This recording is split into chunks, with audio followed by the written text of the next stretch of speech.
So yan, pumitas ako ng dahon ng madadagwa ngayon. Pakakainin ko yung aking mga alagang baboy. Ayan, ito yung aking mga alaga. Ayun o. Ito yung natira sa sa mga kulig ko.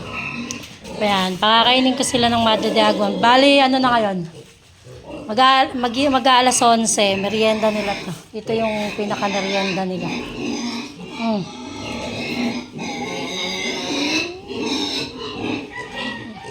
Kain. Oh, yun oh, mga naalam na nila oh. Hihintay na. Patami dito muna. Yan. Yan ang pamerienda ko sa kanila ngayon. Bukas naman, dahon ng malunggay naman yung merienda nila. Ay, napakaingay yung tatlo. Racha. Oh, hindi na makapaghintay. Ayan si Pula. Bibigyan ko ng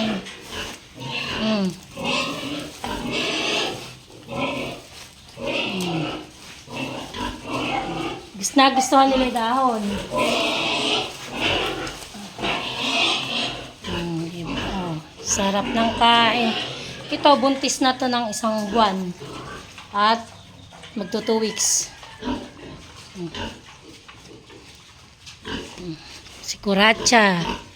Naman si Kuracha. Bibigyan ko rin si Kuracha ng dahon. Kuracha, oh.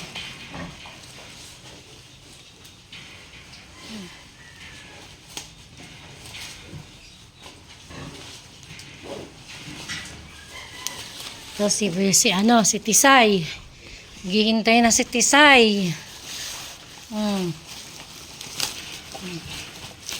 Sarap ng kain ni Tisay. Sobra namang habulutin.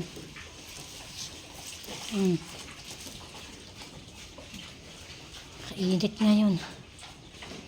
Tisay! Sarap ng kain ni Tisay ng ano yan.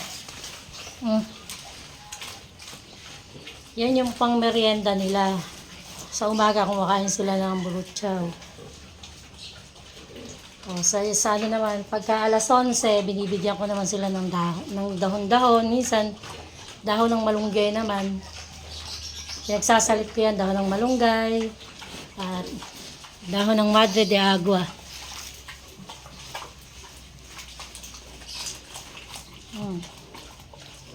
Tisayo.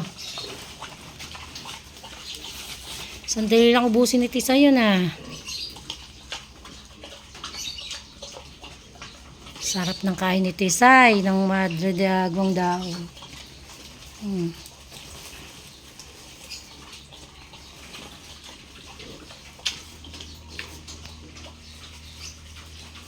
Ito din, nagpapakain din ako ng madre de agua sa mga bibi ko dyan sa manok. Kaya kailangan marami kong maitanim na madre de agua.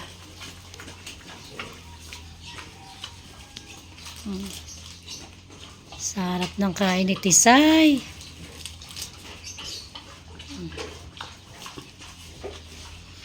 Ito, pina-AI na rin to eh. Sana magtuloy naman din.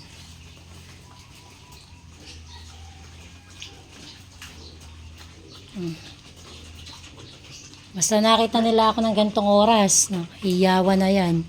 Alam nilang may dala na akong dahon. Nagsisipaghingian na yan ng dahon ng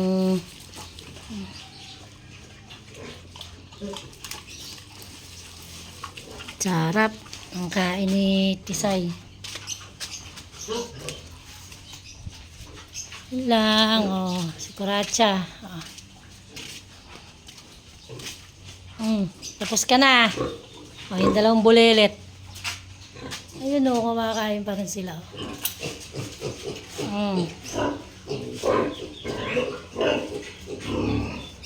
Kumakain.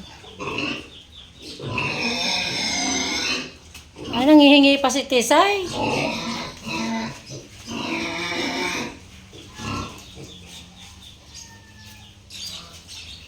Bitin ka pa. Bitin pa si Tisay sa dahon. Gusto nila dahon eh. Ayan, nila sa hapon, nag-spray ako ng pang salamok na pang spray sa paligid para namamatay yung lamok. Tapos, nilalagyan ko rin sila ng katol. Ayan, nilang kulungan niya. 1, 2, 3, 4. Bawat pinto yan, nilalagyan ko ng katol yan sa hapon. Para hindi sila makagat ng lamok. Bukod dun sa katol, nag-spray nga ako ng pamatay lamok sa mga paligid.